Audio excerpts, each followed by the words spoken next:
नमस्कार दोस्तों, कैसे आप सब लोग। उम्मीद करती हूँ आप सभी लोग अच्छे होंगे, मैं भी अच्छी हूँ। चलिए आपका टाइम वेस्ट ना करते हुए शुरू करते हैं आज की क्लास। जैसा कि मैंने आपको लास्ट क्लास में बताया हुआ था कि जो प्रागैतिहासिक चित्रकला के बारे में हम लोग पढ़ रहे थे, उसमें मैंने आपको मिर्जापुर, सिंघनपुर, पंचमढ़ी अपनी लास्ट क्लास में इसको डिस्क्राइब कर दिया था। आपको बता दिया था कि मिर्जापुर कहाँ पर है और वहाँ से किस तरीके के चित्र प्राप्त हुए हैं। सिंघनपुर की अगर हम बात करें तो खोज किसने करी थी और कब करी थी, ये भी बताया था मैंने आपको। और इसके साथ साथ पंचमढ़ी के बारे में भी मैंने आपको डिटेल में बता दिया था। तो उससे रिलेटेड अगर आपको कुछ भी जानकारी चाहिए तो आप लास्ट वीडियो को जाकर के सर्च करें। चलिए आज का टॉपिक शुरू करते हैं। आज हम बात करेंगे उन्हीं प्रागैतिहासिक कला केंद्रों के और जो केंद्र बचे हुए थे। जैसा कि मैंने आपको बताया था कि जो जो इम्पोर्टेंट हैं पहले हम उनके बारे में बात करेंगे। 3 पॉइंट्स मैंने 3 केंद्र जो है वो लास्ट क्लास में उठाया था। अब हम आज बात करेंगे। आज हम लोग बात करेंगे होशंगाबाद, भीमबेटका, चक्रधरपुर, बिल्ला सरंगम, बेल्लारी, रायचूर, एडगल की गुफाएं, कोटा राजस्थान और बांदा। इन सभी में से जो सबसे ज्यादा क्वेश्चन पुटअप होते हैं वह पुटअप होते हैं कहाँ से? होशंगाबाद से और भीमबेटका से। बाकी जगहों से भी होते हैं लेकिन कुछ होते हैं, लेकिन ये दो ऐसे हैं केंद्र, कला केंद्र ऐसे हैं जिनसे बहुत ही ज्यादा क्वेश्चन पुटअप किए जाते हैं। तो आज हम लोग इन्हें ही डिटेल में पढ़ेंगे। चलिए शुरू करते हैं। पहले हम बात करेंगे होशंगाबाद की। होशंगाबाद की अगर हम बात करते हैं तो होशंगाबाद की जो गुफाएं हैं या होशंगाबाद जो कला केंद्र है प्रागैतिहासिक चित्रों का, वह कहाँ पर स्थित है?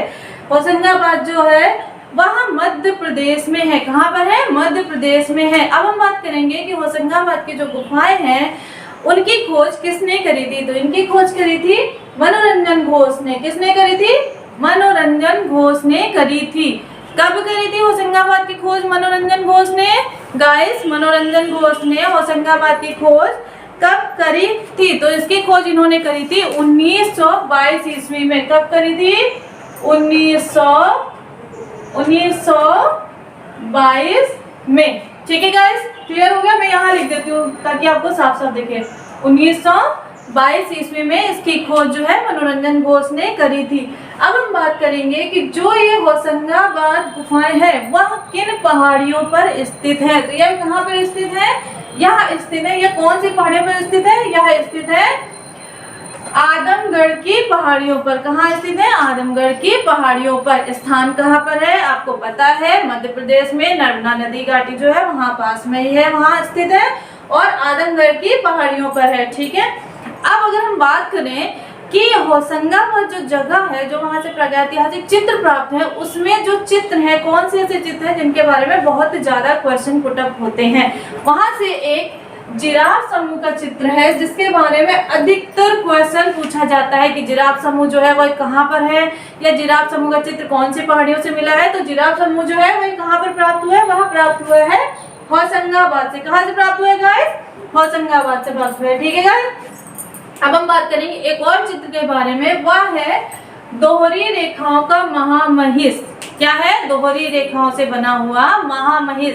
ज्यादातर या तो ये क्वेश्चन पूछते हैं कि दोहरी रेखाओं का जो महामहिष है वह कहाँ पर है, या कौन सी पहाड़ियों पर बना हुआ है, या कौन सी गुफाओं में है, तो होशंगाबाद से प्राप्त होता है। या फिर ये पूछते हैं कि जो दोहरी रेखाओं का महामहिष है उसकी माप क्या है। तो उसकी माप है 10/6 यानी 10 फीट लंबा, 6 फुट चौड़ा। ठीक है गाइस, इतनी बात क्लियर हो गई। फिर पूछा जाता है कि होशंगाबाद में कितने शैलाश्रय चित्र या कितने शैलाश्रय चित्रित गुफाएं हैं। तो वहां पर कितने शैलाश्रयों में चित्र प्राप्त हुए हैं? 12। कितने शैलाश्रयों से चित्र प्राप्त हुए हैं? 12। अब हम बात करेंगे कि एक चित्र है होशंगाबाद का जिससे ज्यादातर क्वेश्चन पुटअप होते हैं कि एक विचित्र मानव आकृति के नीचे मयूर का अंकन है। विचित्र मानव आकृति के नीचे जो है एक मयूर का अंकन है रेखाओं द्वारा, लाल कलर की रेखाओं से विचित्र मानव आकृति के नीचे एक मयूर का अंकन है। वह कहाँ पर है या कौन से शैलाश्रय में है? तो वह कहाँ पर है? होशंगाबाद में है, आदमगढ़ की पहाड़ी पर है। और अगर हम शैलाश्रय नंबर की बात करें तो शैलाश्रय नंबर 4। ठीक है, शैलाश्रय नंबर 4 या 4। एक और वहां से जो क्वेश्चन पुटअप होता है वह है वन देवी का चित्र। वन देवी का जो चित्र है वह कहाँ से प्राप्त होता है? कौन सी शैलाश्रय से या फिर कौन सी गुफा से प्राप्त होता है या कौन सी जगह पे पाया जाता है? तो वह भी हमें होशंगाबाद से प्राप्त होता है। कहाँ से प्राप्त होता है गाइस?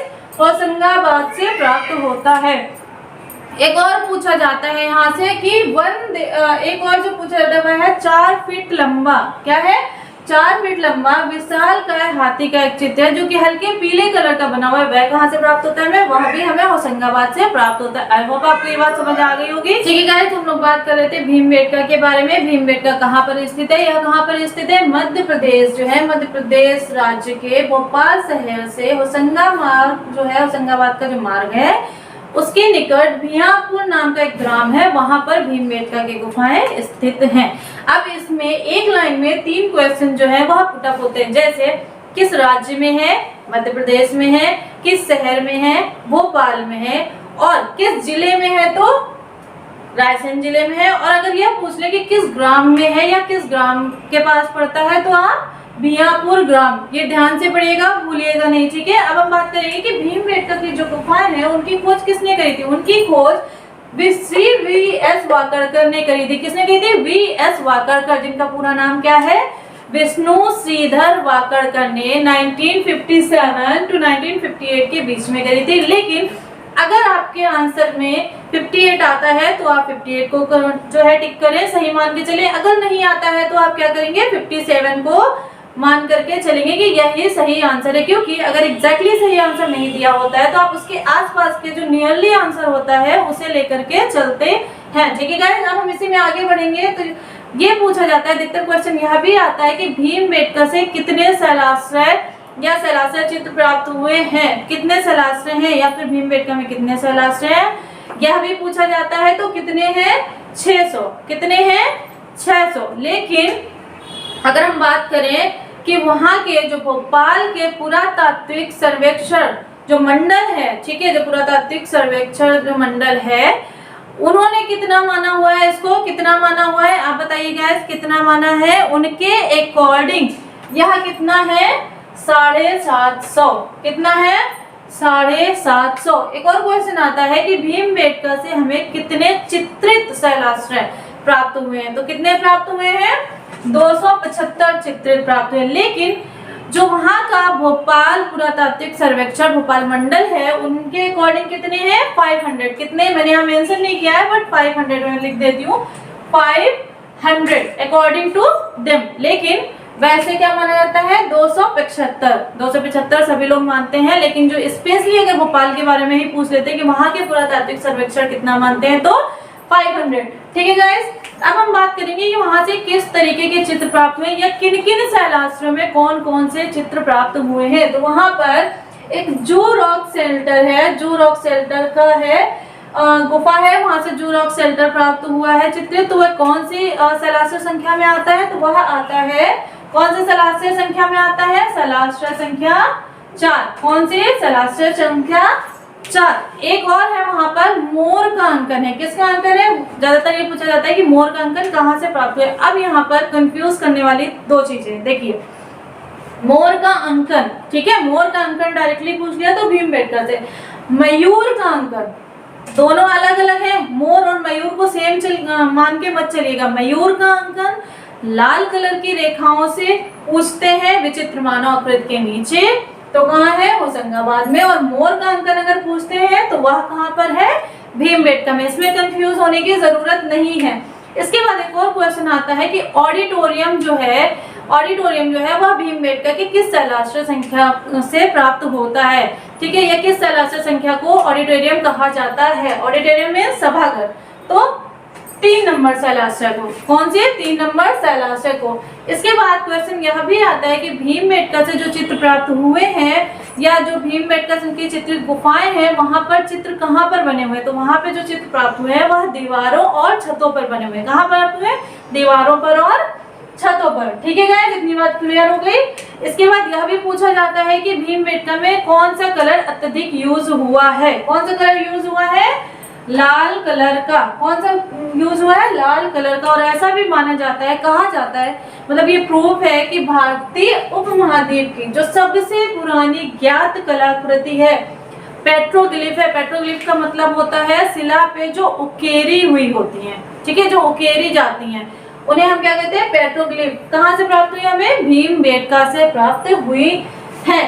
अब बात करेंगे कि भीमबेटका में जो चित्र प्राप्त हुए हैं या भीमबेटका की जो चित्र गुफाएं हैं वह किस अवधि की हैं, किस काल की हैं। काल इन द सेंस जो मैंने आपको पढ़ाया था, पूर्व पाषाण काल, मध्य पाषाण काल, नव पाषाण काल।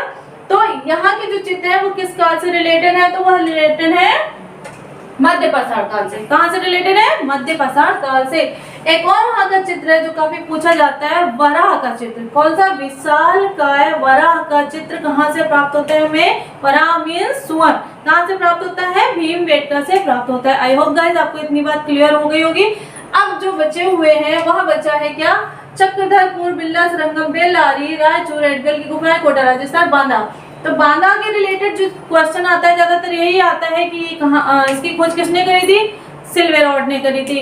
कब करी थी, 1909 ईस्वी में करी थी। कब करी थी, 1909 नहीं, 1907 ईस्वी में करी थी। कब करी थी, 1907 ईस्वी में। और अगर हम बात करते हैं अब यहाँ पर दूसरा बिल्ला सरंगम की हम बात करेंगे। बिल्ला सरंगम जो है वह कहाँ पर स्थित है, बिल्ला सरंगम की गुफाएं कहाँ पर स्थित है, तो वह है तमिलनाडु में। अब बात करें कि बिल्ला सरंगम से जो चित्र प्राप्त हुए हैं या बिल्ला सरंगम से रिलेटेड जो क्वेश्चन आते हैं वो ज्यादातर यही आते हैं, यही क्वेश्चन पुटअप होते हैं कि बिल्ला सरंगम कहाँ पर है, ठीक है, और इसमें किस तरीके के चित्र प्राप्त हुए हैं। तो यहाँ से कैसे चित्र प्राप्त हुए हैं, हड्डियों के बने हथियार एक तो वहां से ज्यादातर प्राप्त हुए हैं, ठीक है। अगर पूछ लेते हैं हड्डियों के बने हथियार कौन सी गुफाओं से प्राप्त हुए या कहाँ से मिले हमें, तो कहाँ से मिले हैं, बिल्ला सरंगम से।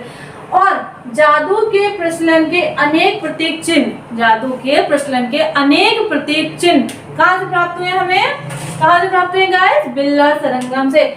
और जादू के और भी सर्वाधिक चित्र हैं जो वह हमें कहाँ से मिलते हैं, बेल्लारी से, याद रखिएगा, ठीक है। अब हम बात करेंगे इससे रिलेटेड गाइस, ज्यादातर बस इतने ही क्वेश्चन आते हैं, बहुत ज्यादा क्वेश्चन पुटअप नहीं होते हैं। इसके बाद हम बात करें चक्रधरपुर की। चक्रधरपुर कहाँ है, चक्रधरपुर की गुफाएं कहाँ पर स्थित है, बिहार में स्थित है। चक्रधरपुर से हमें किस तरीके की मानव कृतियां या किस तरीके के चित्र प्राप्त होते हैं, तो वहां से हमें प्राप्त होते हैं लेटी व शिकार करती मानव कृतियां। किस तरीके के चित्र प्राप्त हुए, लेटी व शिकार करती मानव कृतियां के चित्र हमें वहां से प्राप्त हुए हैं। और असित कुमार हलदार के अकॉर्डिंग वहां के जो चित्र हैं वह कितने ईसा पूर्व के हैं, लगभग 3000 ईसा पूर्व के हैं, ठीक है गाइस। आई होप आपको इतनी बात क्लियर हो गई होगी। और इससे रिलेटेड जो और कुछ गुफाएं बची हैं जिनके बारे में हम डिटेल में कल बात करेंगे। मैं कल फिर एक नए वीडियो के साथ आपके सामने उपस्थित होंगी और कल यह प्रागैतिहासिक काल का जो टॉपिक है वह फिनिश हो जाएगा और फिर हम लोग बात करेंगे अग ऐतिहासिक काल की, ठीक है गाइस। अग ऐतिहासिक काल, कांस्यकालीन के बारे में। और एक और जरूरी इन्फॉर्मेशन गाइस कि जो भी मैं अब नेक्स्ट वीक में, मतलब जो इस वीक में जो भी पढ़ाऊंगी, कोशिश करूंगी कि आपको संडे के संडे मैं प्रैक्टिस सेट प्रिपेयर करके दूं या प्रैक्टिस सेट को डिस्कस करूं। जो भी मैं आपको 1 वीक में पढ़ाऊंगी, जो भी चैप्टर फिनिश करूंगी उससे रिलेटेड एक प्रैक्टिस सेट मैं संडे टू संडे लेकर आने की पूरी कोशिश करूंगी, ठीक है गाइस। अगर आपको मेरा वीडियो पसंद आया हो तो मेरे चैनल को सब्सक्राइब करें, मेरे वीडियो को लाइक एंड शेयर करें और नोटिफिकेशन बेल को प्रेस करना ना भूलें। Thank you so much.